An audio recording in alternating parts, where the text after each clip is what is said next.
I'm Will. And I'm Steven. And this is the Post-Peak Chronicles. So, Steven, what do we have going on today? Oh, we got a special guest today. We got a San Diego bodybuilding legend, a mentor to many, a man full of wisdom, someone who I looked up to when I first moved in San Diego and got into bodybuilding, Rich Williams. What's up, Rich? Hey, glad to be here, fellas. Thank you for having me. Well, you have a very unique view on things today, and I know we're the Post-Peak Chronicles, but you also have a prison experience, but not from being incarcerated. You were actually a corrections officer at one point. Is that correct? Yes, that's correct. I was a corrections officer for 10 years. For 10 years, from 2000 until, 1990 to 2000. Okay. Well, that's definitely a very unique perspective to our Post-Peak Chronicles. So how about we start some years before that? Tell us about your upbringing. Tell us about your childhood. Well, I was an inner city badass kid, to say the least. To say the least. I grew up poor. I did the things that a lot of poor kids did. You know, we were mischievous. Right. We robbed. We stole. We sold drugs. I did everything under the sun in order to survive. I didn't function in that realm and that lifestyle for the glory or for cars and none of that. It was just we were poor and we did what we had to do to come up. Yeah, definitely. Period. How was your household? How was your parents? How was your, a dysfunctional household. My father was gone. He was never there. My mother was an alcoholic. She died early from cancer, chain smoking. She was abusive. I don't think by anybody's standard that I had a good mother, right, or that I had a good father. So both of my parents were pieces of shit. Let's put it that way. So now, like Will's story and many other stories that had a dysfunctional household, the streets and the people on the streets, was that kind of like your family or what made you feel accepted and loved? So you reached out in that direction, or what led you into this? I was poor, doing mischievous things.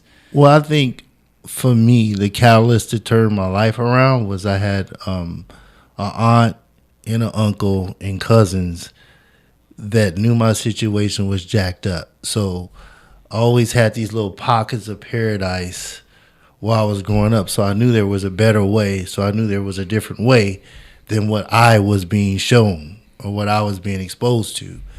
And I just kind of gravitated towards that. For me, even the streets, there was nothing positive or very little positive about the streets. That was evident in seeing death and destruction and all of that. So in being insightful as a young man, right, is I saw the life that my aunt and my cousins and my uncles were living versus what I was living. And I knew I had something else to shoot for, which was what my aunt and my uncle were showing me. And they always made it like a safe place for you and inviting home. Well, yeah, because it was part of.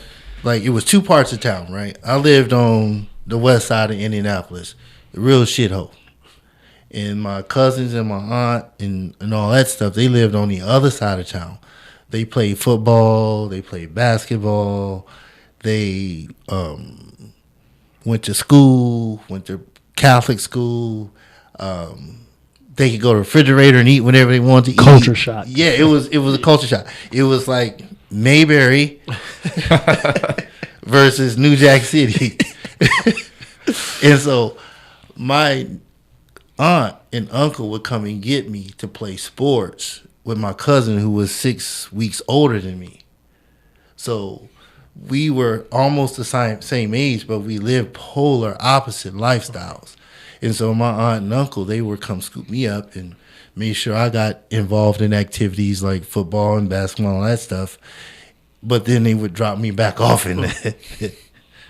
So I'm not knocking them by a long shot, but it was a stark contrast on a daily basis because football and basketball practice was Monday, Wednesday, Friday. The hood is Monday through Saturday. Sunday. Yes. Every day. So, it just, and this started when I was young. It started when I was like 5, 6 years old.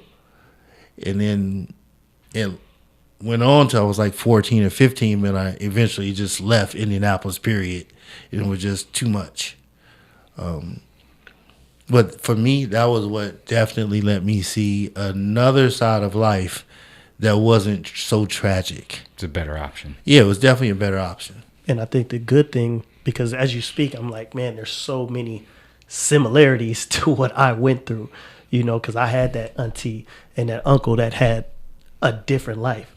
But I was already so entrenched in that mentality, that negative, that gang banging, all of that. But I saw better. And so as you said, I'm like, man, it only takes one person to really change the perspective for a kid. And luckily you got that perspective at a young age. Because like you said, it started at 5. And maybe if mine started at 5, it would have been different. But never go there. But I definitely like one thing that you said that really stuck out, those pockets of paradise. Pockets of, I just like the way that sounded. Yeah, it was really a pocket of paradise to go from one house where I'm being told, go get me some cigarettes and some alcohol. And see, back in the day, you could go And get that. at 12 and you know who 11. your mama is, ain't And I go to the liquor store and I get a pack of Pall Mall Red 100s and a fifth of whatever. Yeah. I go do that, and they wouldn't blink nothing at it. And then sometimes I was asked to do that with my own money. Yeah. Now, imagine this. Your mama tell you go get me some cigarettes and some alcohol. So you where the money at? Little nigga, you got some money. I know you got some money. Go get it. Oh, man. Yeah. But the cold thing is I had the money. Yeah. And I would go No, you get got it. Oh, yeah. Because I was out there doing things I had no business doing, especially at that age, more or less, not really no age. Right. I just had no business doing it. But she knew I was doing it. She knew I had the funds, and she was like, go get it. So after you said I had to get out of Indianapolis, where did you go to, and what happened with your story from there? At 14, I ran away. I left from Indianapolis, was being a badass kid, whole bunch of shit I was into, stuff I was into. No worries. And the only way for me to really escape it was to come out to California. My father was here. And my father has been a terrible father his whole life. So when I came out here, he was like, well, one, how you get here? Don't worry about it. What are you doing here? And I was like, I'm in some stuff I can't really get out of. I need to stay here. And so he was like, okay, well, you stay. He never kicked me out. But he was never a father to me. Right. So it was just like I came out here to be on my own at 14. And he would say stuff like, oh, here's $40. I'll be back in 4 or 5 days. Wow. Can't imagine. Yeah, it was one of those situations, if I wrote a book about it, nobody would put the book down. But I understand that my situation was not unique. Because when I was hanging out and doing those things, everybody in the same circle was doing the same shit. Yeah. Absent fathers. Yeah. No father, no guidance. So it's like 14, 15. We're all figuring this out together. Yeah, we're trying to figure this out together. But now it's in San Diego instead of Indianapolis. And one blessing I can say about San Diego, no matter how bad the street life is here, it's still better here than most other places in terms of street life. Period. It's just you just didn't have the history, the tradition of negativity and violence and drugs and all that stuff to be as bad as where other places are. Yeah. That is definitely a small blessing. Yeah, it's definitely a blessing. It's definitely a blessing. It's like Tyrese. We were talking to him, and it's like there are rough parts of San Diego, but he grew up in place where there's no running water and ghetto, right? That's a whole nother level of ghetto. I mean, real talk. My house, we had no heat.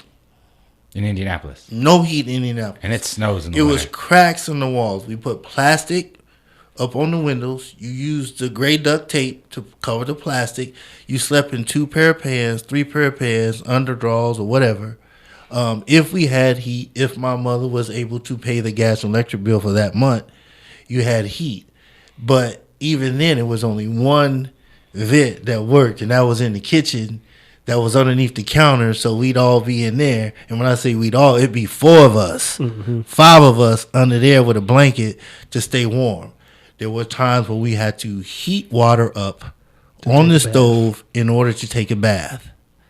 There were times there was no running water because the pipes were frozen. There were days where I would walk into my bedroom, not my bedroom, me, my 3 other brothers' bedroom. Our bedroom. Our bedroom, right? And there were icicles on the wall. Wow. Yeah. And so you get up in the morning, this is how you feeling, you got to get dressed for school. And our clothes were rotated. I did not have my own wardrobe. We had a couple pair of pants that we would share. Right. And so the level of poverty, I think, I don't talk about it much. I haven't really talked about it much to my kids or to my wife. But it was intolerable. Yeah. It's one of those situations where you either do or die.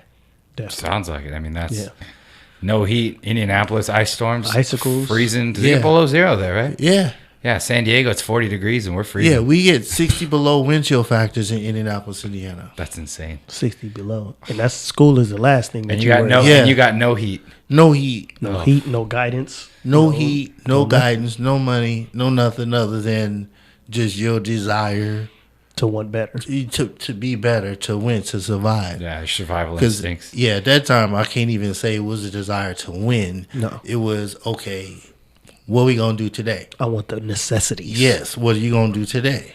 And your mom's worried about booze and cigarettes, right? Yeah, and I think that now, in my 50s, I can look back with my 50-year-old wisdom and see that my mom was suffering and my mother needed help. Right. Now, she was definitely mentally ill, and a whole bunch of other factors played into her condition. But when you're going through that, you don't give a damn about that shit. Right. Yeah. You're like, I'm fucking hungry. Yeah. I'm care cold. about what you got going on. I'm yeah, hungry. exactly. Yeah. You know, and it was hindsight. It was it was rough. And I see it, I think about it, get choked up. Because a lot of this stuff I put behind me. And I have a lot of people in my corner that say, you should read a book, you should write a book, you should write a book, or you should write a book. But in order to write a book, you got to talk about it. You got to relive it. Yeah. And the shit was painful going through it. The shit is painful thinking about it. And I'm far from removed it. And you guys can see that it's still painful to me to this day. 100%. How could it not be? Yeah, it's just a lot. You know, at a young age. Whatever inspires you to move at that time will always be uncomfortable. Mm-hmm. If it inspires you to move outside of your position or your condition at that time, then there will never be a time where you can speak on it and you're comfortable about it. At least that's the way I feel about it. Right. Yeah, that makes sense. So you dealt with a lot in your early years, and you was able to come out to San Diego at 14 years old. As you were growing up in San Diego, and like you said, it wasn't like Indianapolis, but I know it wasn't the best still environment. Exactly. It wasn't the best environment to grow up in. Did you still hold on to those pockets of happiness, those pockets of paradise as you were growing up? Oh, yeah. It definitely motivated me to keep moving in the right direction. Because every step that I made outside of Indianapolis was a positive step. So to go from, just think about it, climate-wise, to go from Indianapolis, Indiana, to come to San Diego, California. Just climate-wise, not even thinking about the personal. Every day is a good day, right? Every day. Right. 75 and sunny. What's the problem today? Just in that alone, that was like, okay, boom, I don't have to deal with icicles on the wall, no heat, blah, blah, blah, blah. So the next issue for me was I had a younger brother and sister that was still in that mess. Because when I left by myself. So at 16, I went back and got them. And I brought them out here. So I'm like, okay, I'm already ahead of my schedule. I'm supposed to be dead or in jail by the time I'm 18. Are you living with your dad still at this point? when you I'm grab your still living with siblings? my dad at this point. And my dad really didn't give a damn what I did as long as I stayed out of his hair. Right. Right. And so I go back and get my little brother and sister, 16. And this is a cool story. My mother was, at this point, she was definitely mentally ill. We knew she was mentally ill. I had an older brother who had died from a gunshot wound to the chest. He's done. He's dead. He's gone. And my mother had she had a mental breakdown. If anybody's ever had kids, your kids die before you. Yeah, some people don't recover from that. Yeah, and she didn't recover from it. Once my brother died, she just was gone. She wouldn't come out of her room. She wasn't feeding my little brother and sister. So I went back and got them. We snuck out the back window. We climbed out the back window. When I left the first time at 14, I was like, fuck it, I'm gone. Boom. I don't care. Right. And my mother was like, you be back. No, I won't. And I left. But when I left with my little brother and my sister, we climbed out the back window. We wrote the note. We ran it away to California and all that kind of stuff. And my little brother and sister just blindly trusting me that this is a better thing for them to do than what they're enduring. Just like you, they knew they needed something better. Yeah, Yeah. This ain't the lick. Yeah, this ain't it. This ain't it. So we came back. We come back here, and I got my brother and my sister, and my father's like, Comes home one day, there's 2 more days. He comes home one day, there's 2 more kids. What's going on here? I don't know what you expect me to do. I don't expect you to do nothing, man. They was in a bad situation, so I'm not. Were those his kids too? Yeah, they were his kids, but he had abandoned them just like he abandoned me. They just keep showing up. So I'm not expecting this dude at any point in time to just wake up and say, hey, you know what, I'm a good dude now. I'm gonna accept all responsibilities in my life now. Right. I'm not expecting this. I'm just like, at 16, I'm just this focused about, I know that if I don't act, nobody's going to act. Right. And I know that if I don't do something for my little brother and sister, ain't nobody gonna do shit for my little brother and sister. So I did it. That's a lot of responsibility to bear as a 16-year-old. And then, you could theoretically say your brother was murdered. You saved your siblings' lives. I was by just bringing them thinking out to that. California. You saved their You know what I lives. mean? I like to think that I was willing to do what it took in order to survive. I never think about it in terms of saving anybody's life, not even my own. It's just when you wake up in the morning, you're hungry, you go eat, right? Yeah. You don't think I'm saving my life because I'm eating. It's like, I'm hungry, I'm going to go eat. And so going back to my 16-year-old mind state, I can still remember. It was just like, well, what's going to happen? You're going to do something. They're going to die. You got to do something. And so it was one of those things where it's like, you know what? Fuck it. I'm going to die trying. Huh. And it really was that simple for me. And that doesn't make you any less of a hero. Do your siblings ever look back at that and like bring it up to you like, hey man, thanks All for the getting me time. out? All the time. Yeah. I am more like a father to my little brother and sister than a brother. I can see that. It's only been probably the past 10 years that they start to acknowledge me as a big brother and not refer to me as a father figure. And that's after years of correcting them. Look, hey, I ain't your father. I'm your brother. And I don't say that. I want them to relate to me as their brother, Right. not their father. It's a different relationship. It's a much different Yeah. relationship. It's a much different. As a brother, there's no topic off the table. right? Right. Ain't no secrets, no judgment zone. You view your brother as your equal. Exactly. Right? I'm not above my brother and sister. And so I want them to relate to me as I'm their equal. I don't feel like I did anything for them that they wouldn't have done for me if they hadn't been the older sibling. That's the way I see it. Well, I mean, that's nothing short of amazing. Honestly, it's nothing short of amazing. Like if we just stop right now and be like, oh my goodness, it was, the story is complete, but it's not. Far from it. Far from Yeah, it. This is just this is getting up to going. 16 years old. We're just getting started. So 16, 17, 18, what's your life looking like? You got your brothers and sister out here. You're on the right path. So I bring my brother and sister out here. The next thing was my mother died when I was 19. My mother had cancer. She died.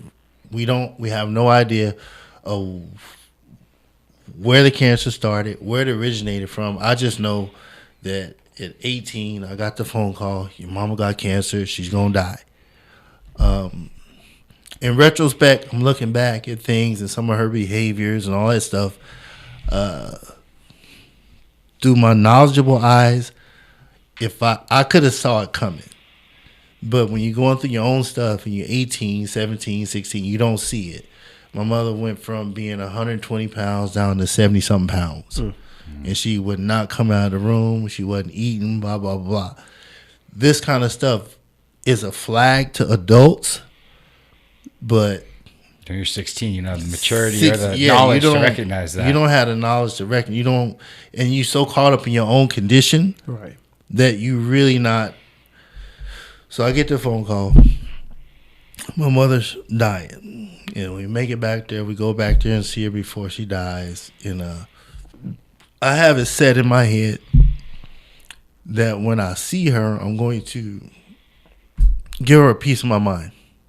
I'm going to tell her all the stuff that I wished that I could have told her, which was all bad shit. You know what? You fucked up. You did this. You did that. You mistreated me. You did this. You're a piece of shit. Blah, blah, blah. All this stuff. I'm going to go back there. I'm going to tell her before she died. And I go back there and I just end up massaging her feet and listen to her talk. And so when you see your mother in pain like that, other stuff doesn't matter anymore, huh? Nothing matters. nothing matters. I mean, that's maturity, and that's probably a good thing, right? Because what's it going to do to give her a piece of your mind at that point, right? It wouldn't have done anything for her. Yeah. For me, Therapeutic. it would have done wonders. Yeah. But that's why it's such a selfless act. Because in her time of need, probably her last months, weeks, days, whatever it was, you put your hurts, your slights, everything that you went through in your childhood that easily no one would have argued with you to say, hey, man, yeah, give her a piece of your mind. She had it coming. Like she had that coming. But again, hero, put himself, your own things aside for your mom and just massage your feet, man. And this So- is at 19 years old? 19. Wow. And it hurts that, all this stuff is full circle. And I grow up thinking that I hate my mother. I didn't hate my mother. It hurt that I couldn't save her. And that's what haunts me the most. And so you go through that, and I end up raising my little brother and my little sister as my own kids. And I started getting my own kids at 18, 19. So by the time I was 21, I had 3 kids, man. And that's 3 of my biological kids. And my brother and sister. So these are the things that formed me and shaped me because I started working in the pen at 22. So let's focus on that real quick. How did you get into or make the choice to be corrections officer? What led you on that path? There was when I came out to California, one thing that I was dead set on is I didn't want to indulge. I didn't want to live the illegal lifestyle. one thing you know from being in the game, live by the game, die by the game. Right. So everybody who's 10 toes in it knows their time is numbered. They know their days is numbered.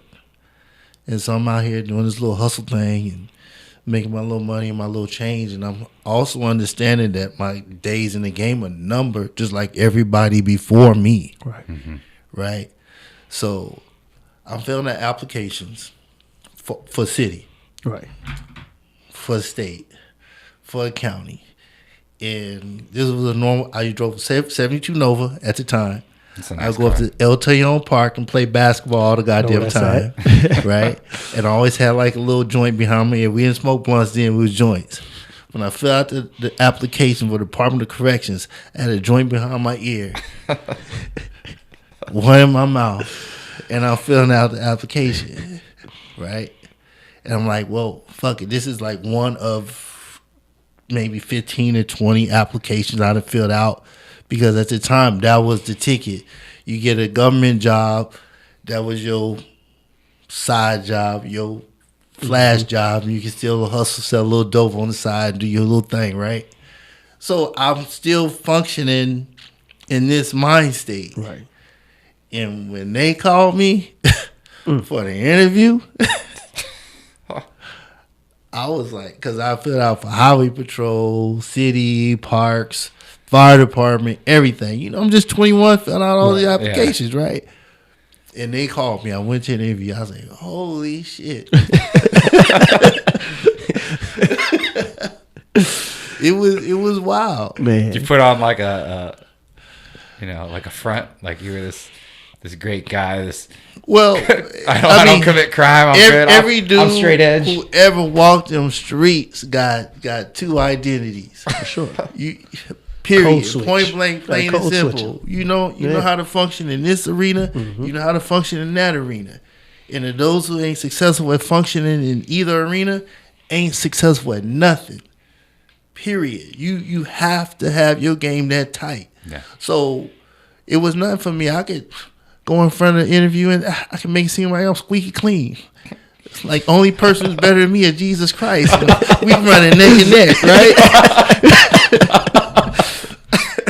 But then out there in them streets, I'm as ruthless as they come. You're not finna get nothing on me. You're not finna take nothing from me. I'm finna get that. That's just how it was. Right. And so, for me, it was normal. Right. It was normal to be two-faced, to not be functioning authentically at all times. Mm-hmm. And so when I got the job, I was like, oh, man. I remember going through the whole process. Do I really want to do this? Do I really want to do this? Do I really want to do this? And then I got accepted in the fire department, too. Mm. And it was a choice between the fire department or the prison system. What made me choose corrections is that, one, they could get me in sooner. They relieve my condition sooner. One, I would get to stay here in San Diego because I was going to work at RJD at Donovan State Prison. Mm-hmm. It was just an easier fit for me. And that, aside from that, it's just like I related to everybody who was ever locked up. Yeah. I mean, because everybody I hung out with had been locked up or was about to get locked up. Or knew somebody that was locked up. Yeah, it was, since I've been in San Diego, I've been Southeast. Right. Everybody out in the Southeast is, you know something about the prison system. Either you know somebody's been in there, you've been in there, or you go in there, something like that. Yeah. You already know. So I just felt like that was a better fit for my personality. And I figured I could still do my little side hustle. So it was wild. So it was a nice transition from a happy transition from jointing the ear, El Toyon Park, chilling, to working for RJD.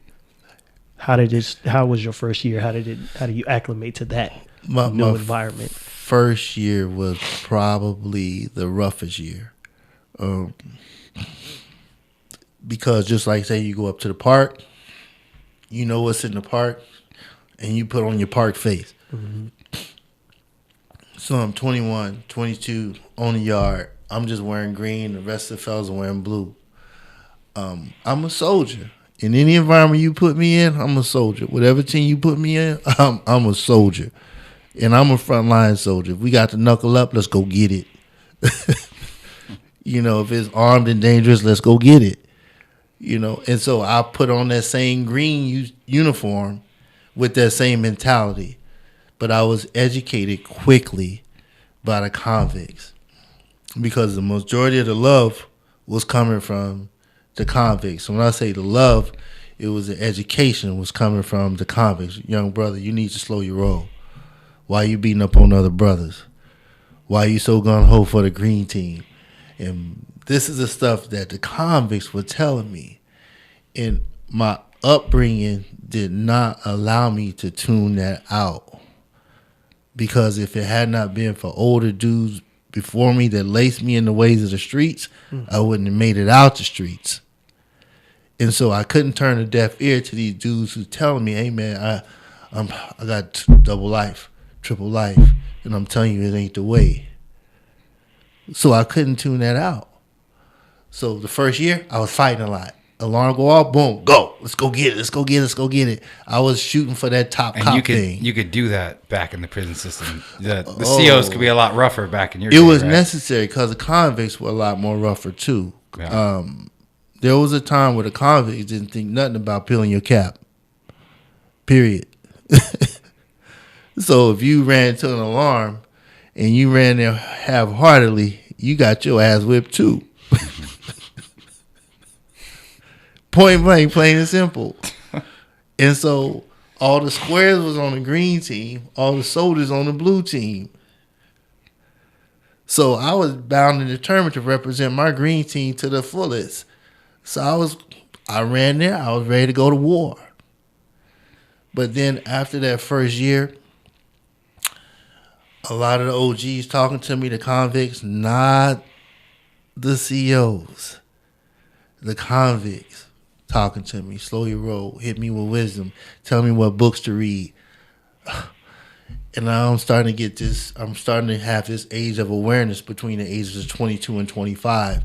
And I'm starting to see the whole picture, not just the alarm go off and Bill Nate. So then what is the whole picture? The whole picture is that race is a tool to divide us. Green versus blue was a tool to divide us. I learned that we had to connect on a very basic level of humanity in order for this to be a good thing. So I see a green and a blue fight. It ain't as simple as a green and a blue fight. What's the fight about? You know, are we going to come down? Is this truly about right or wrong or legal or illegal? Right. And the two are very different. Mm-hmm. And once I learned that the fight should be about right or wrong and not legal or illegal, then it shifted the way I viewed the whole world. Because a lot of laws are not right. A lot of laws are not based in right or wrong. They're based in who's in power. Yeah. And what is the goal. So you were telling me a story when we were in the gym. You were talking about how in your beginning years, you would ding someone for anyone. You were just by the book, everything, right? You go ready to fight. As you matured and you learned right versus wrong, illegal versus illegal, you learned that some of these were just stupid and you would kind of turn a blind eye, correct? Very stupid. Give us an example. Right. Let's go straight for the homosexuality, right? So if guys are having consensual sex, why should they be forced to do more time for that? If we go up to the park and me and you have a fight about basketball, it's a hard foul. Right? Why should they get you more time in prison? And why? It's just certain things that can throw your life away in prison that are insignificant outside of prison walls. If I smoke a joint right now, I can go smoke a joint in front of the police. Even worst case, the most they would do is just write me a ticket, take it from me, or whatever. But in prison, that's more time. You could possibly get life. Yes, you could possibly get life for that. So once you start seeing how the game is rigged for specific purposes, for me, I just refused to play the game. There came a point in time in my corrections walk that I understood and I knew wholeheartedly that my livelihood was dependent upon a whole bunch of men's destruction. And that did not sit well with me. And that's when I made my decision that I needed to walk. I need to start finding what my purpose was and start functioning in my purpose and not functioning in a job or a career. Now, you also said something else to Will and I, because Will's been incarcerated. You've been in prison. You said by working in the prison, we're all in prison, or we're all prisoners. I just get to go home at the end of the day. That is it. That is it. And I'm not necessarily sure that that's a benefit either. Because as he will attest, when I walked in that prison and I left that prison, everybody that came in contact with me knew that I was in that prison. One way or the other, either me telling them directly or indirectly by my attitude or the way my interpersonal relationship with them. I was not a good dude when I worked there. I had pockets of paradise, right? Where I could be a nice guy, but my overall controlling personality was not a nice dude. It was very ruthless. If you commit this act against me, this is what you got. Period. There was no ifs, ands, or buts about it. This is what you got. If you cross me, this is what you got. Right. And that's not a good person to be. Mm-hmm. Well, I know I said it was in the gym, and it was good that you found your purpose outside of that. But I know me and a lot of people who were just like me in there, seeing Black CO was peace to us, you know. And I just say that to anybody who feel like, oh, because I know people in that system, I don't want to go there. Or, you know, it's just, and it's not even that we're going to get it easy. That's not what it is. It's just seeing like, okay, maybe I'll get a fair shake. You know, that's more so what it was. It was never like, oh, I can get over on this dude or he gonna do this for me. I've never been the type to really ask people. I don't like ask people for favors. But I know every time I saw someone who looked like me there, it was just like, hey, what's up? How you doing? And it's cool. It was just always that, hey, what's up, man? It's cool that you feel that way. Yeah. And the even cooler part for me is that was the CO that I tried to be after my first 5 years. Because there's a molding period, right? Like indoctrination or sort of brainwashing that you go through when you go through the academy, and everybody is rah rah rah, green team, green team, green team, green team, green team. Us versus them, right? Us versus them, and then you start seeing the whole picture, and then like for me, when I'm walking the yard, I'm starting to see dudes I went to Morris High School with, and Lincoln, and dudes I grew up with. I know these dudes is good dudes. They're not perfect dudes, but they good dudes. Yeah. A lot of them were better than me. They have your back on the street, right? But they was like, how the hell you get... You're wearing the wrong outfit. Like, nigga, hey, you got the... He just let anybody get the job, right? Don't let anybody in here. Right. So, but then you start to function just like what you said, right? I'm working my unit. I'm not about to bust no dude for having no fist fight. I'm not gonna do it. I don't care. Y'all go to the cell, handle your business. Come out, y'all both walking. Somebody die, I don't got no choice. Yeah. Right? Yeah. That's how it was. I went from holding my keys, walking the tier, trying to find mess, to shaking my keys. I'm about to walk the tour, clean your mess up. Don't let me find nothing I got to act on. Mm-hmm. So I performed the same job, I just performed it a different way, right? And then it gets to the point where you understand, for me anyway, well, I couldn't I couldn't change the system by functioning in it. Right. I had to remove myself from the system, rebuke the system altogether, and said there is no rescue in this. And I still believe that. There is no rescue in the prison system. There is none. The system is corrupt at its core. And the way they bring people into the system on the green side is corrupt. In working as a law enforcement officer, you cannot change law enforcement. You have a unique perspective being in the system, right, and not just someone from the outside looking at it. Because this is what I when think. you understand it, when you're in there and you understand the depths of it and the intricacies of it, I can't change this. This is beyond me. This is years in the making before me. Reminds me of we have a lot of military personnel in our gym. They're like, things they do have been done so stupidly for so long, but that's just the way it is. It goes back decades. Who am I to change it? So I just shut up. And they almost do my time, right, and then leave it. And my buddy, very similar in the military, when I would call him by his last name, he's like, "Don't call me by my prison name. I'm out of there now. Call me by my first name." Because it's the same thing. These institutions have been in place in our country for maybe hundreds of years. Right. Who's to think you're going to change it? That one man, right? Right. So you made the decision. I'm out. I got something better on the other side for me. And what was that for you? Well, for me, it was functioning my purpose. I always like helping people. I always been like a protector. It started with my brothers and sisters, my own life, blah, blah, blah, blah. And then I start moving forward and you function in your purpose. You understand what it is. It motivates you, drives you, feeds you. And that's helping people for me. And so I always had this affinity for being physical, right? Always been a tremendous athlete. Always been a hard worker. It's just been instilled in me, and nobody's ever going to take that away from me. I always been that dude like, you're not going to outwork me. Were you bodybuilding at this point as a CO? I started competing at 21, 22. I started doing powerlifting at 18.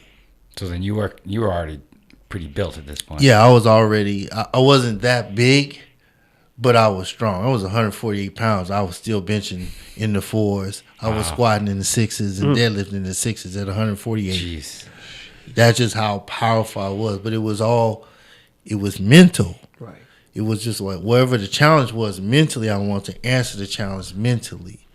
And it just manifests itself in physical strength. So I started functioning my passion, which is helping people. I started training clients as a trainer, 21, 22. My first bodybuilding show was 22.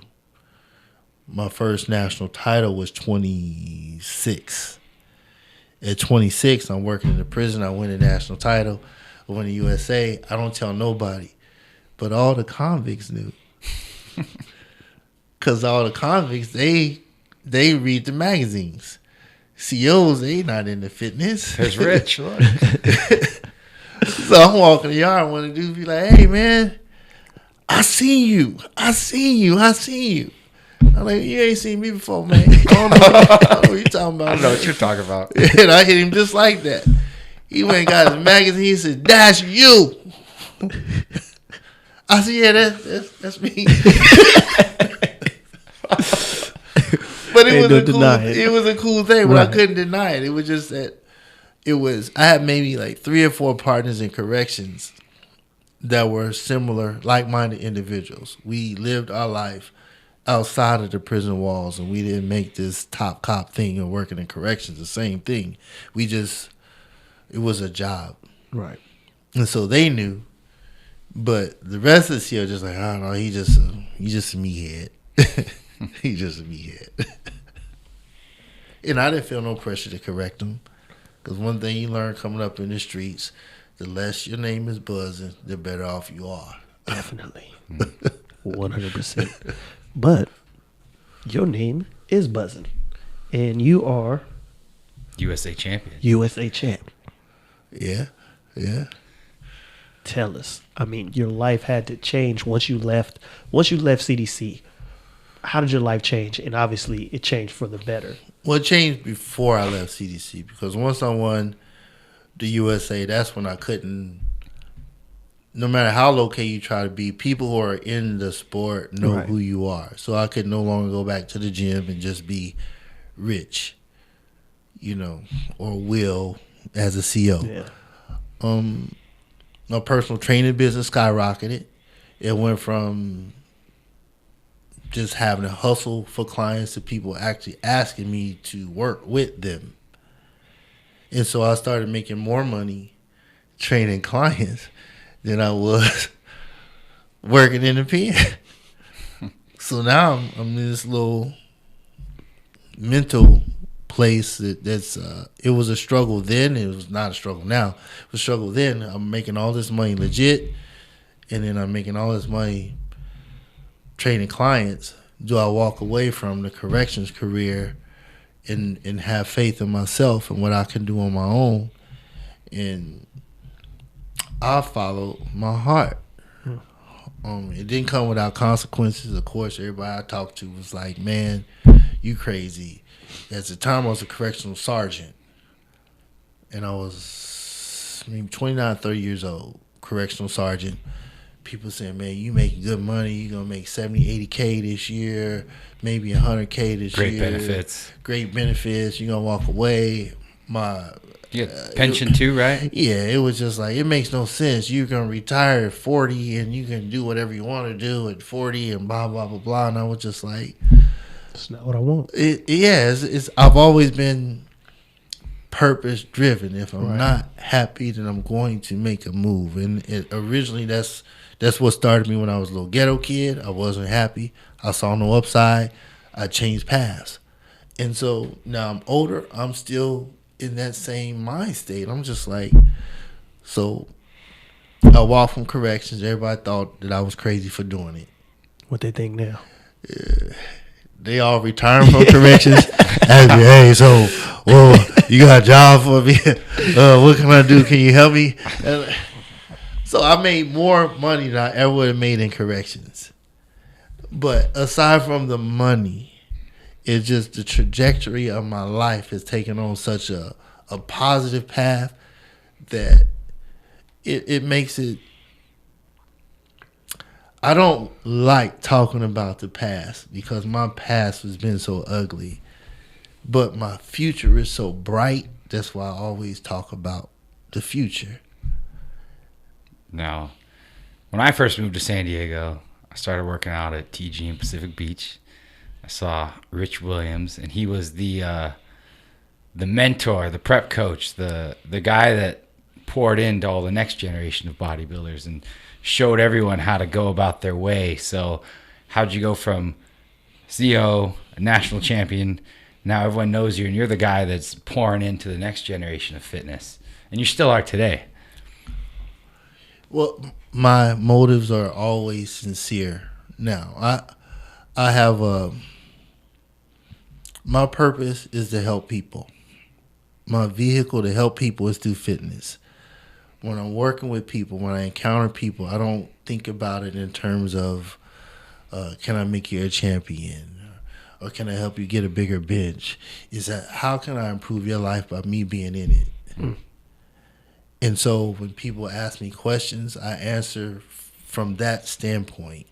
I don't care about the teams. I don't care about the placings. I don't care about pro cards. I don't care about none of that. What I care about is when you encounter me, is your life better than it was before you encountered me? And that is how I approach every relationship now moving forward. So when guys come up to me and say, I want to be a champion, I can help you be a champion.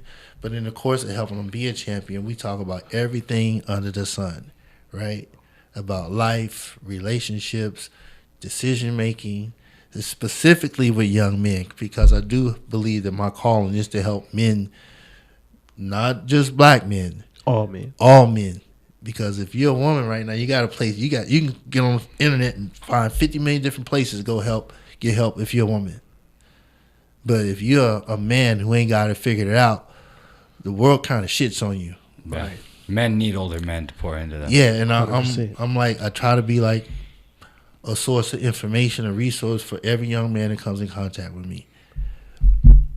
I mean, you changed a lot of lives. not just recently. I mean, Stephen is a testament to that. You know, like he said, he looked up to you, but you've been doing this your whole life. I have. And I like to give a shout out to all the guys who came in contact with me and gave me a source, a resource to go to, or an idol to look up to, or a mentor, like your uncle. I know your uncle had no idea he impacted me the way that he did. But when you watch a man function under fire and he's still always cool and he handle his business, that becomes your blueprint. And your uncle, Lance Kroon, was one of the guys whose blueprint I could follow. Just watch how he moves. Incredible man. Yeah, he's an incredible man. Yeah. Cool. He's always cool. He could be a thunderstorm. He's not gonna get wet. Not at all. I got a funny story actually. So, you know, you're always giving wisdom and imparting, you know, free advice on people. And there's a time I didn't listen to you. I remember one Christmas party. You know, I think you tore your hamstring or your quad off the bone, right? And we're talking about Derek Farnsworth, and you know, you said when you guys were all in your 20s, he was always stretching, and you guys were making fun of him. And you're like, look at us now, we're all injured and we're breaking. And then you looked at me in the face, you're like, make sure you do your stretch and mobility work. Like, you looked me dead in the eye and told me. And I was like, yeah. And then, you know, last year I tore my pec. I wasn't listening. So if I would have listened to the advice you gave me, maybe I wouldn't have a torn pec right now. So it's just funny because all things come full circle. You're trying to help everyone every time you interact with them. You got some sort of nugget or words of wisdom you want to impart on them. I think that's just the way we all should be. When you want to change the world, you change the world by one person at a time. That's right. It'd be nice to say we could grab the mic and we could talk to the whole world at once. But the whole world is not going to be receptive to that message because of the way it's delivered. But it's a certain intensity that when you look at me eye to eye and you tell them something, that has a lot more impact than holding a mic. Right. And so I walk through life every day thinking I'm going to change the world by my interpersonal connections with people one-on-one. And so once I got to that realization, it's just, for me, life is a lot more rewarding. It's a lot more enriching. It's a lot less stressful. Mm-hmm. I hope that... I can attest to that. It's true. Man, I just... Like I said, you've been changing lives since the beginning. You know, you've been touching people since the beginning. And I know that you're going to touch people with this right here. And hopefully this is the beginning of that book that you should hopefully write. Because, I mean, if this is just a small snapshot of what you've been through in your life, man, this book sounds like a page turner. Yeah. You know, a must read. So before we leave, we want to know, is there anything that you want to say? How can people reach out to you? Get some of that training, some of that guidance, that Rich Williams guidance. Well, one, I'm easy to find. I've been at the gym in Pacific Beach for the past 30 years, and now I'm a member at the gym here in Chula Vista, and I will be a lifelong member of this gym as well. I connected with Steve. I saw what he was doing here, and it's a beautiful thing, so I'm supporting it. If you want to reach me, I can give my social media and all that good stuff. But the best way to really reach me is to come to the gym. That's right. He's always there. Yeah, and see me in my element. That's right. You heard him. Go to the gym. Go to the gym. Yeah, I'm here in Chula Vista. I'm out in PB. You always going to find me there. One of those two places. That's it. Those are my two favorite spots. Shoot, from sun up to sundown. Yeah. I can't remember a time when Rich isn't there. I'm a gym rat. And it's, I guess if I was a pastor, this would be my church. That's right. Yeah. And you preach in front of the pulpit. And I kind of view it as that way. Fitness is my vehicle to reach people, right? So my message is not always one of fitness, but it's always delivered from here. Definitely. 100%. Well, it was definitely a pleasure to meet you, an extreme pleasure to meet you, and to get your perspective on life in general. You're a great man. Thank you for coming to talk to us. Thank you guys for having me. I'm glad we connected. Yeah, I mean, I always knew you were a high character guy, but I didn't know the backstory why, and that's just, you know, my appreciation and respect for you is through the roof after today. So thank you for coming. Thank you for your story, and I love that we got a different perspective today from an ex-CEO rather than a ex-convict. Oh yeah, to me, they're one and the same. There's no man who walks this earth is perfect. That's right. And we could either be on the green team or the blue team. There ain't no reason for us to judge each other. We need to get rid of uniforms and connect at the very basic human level. That's right. That's right. Wise Amen to words from that. Rich Williams. Yep. So, after another great episode, I'm Will, And I'm Steven. and this is the Post P Chronicles.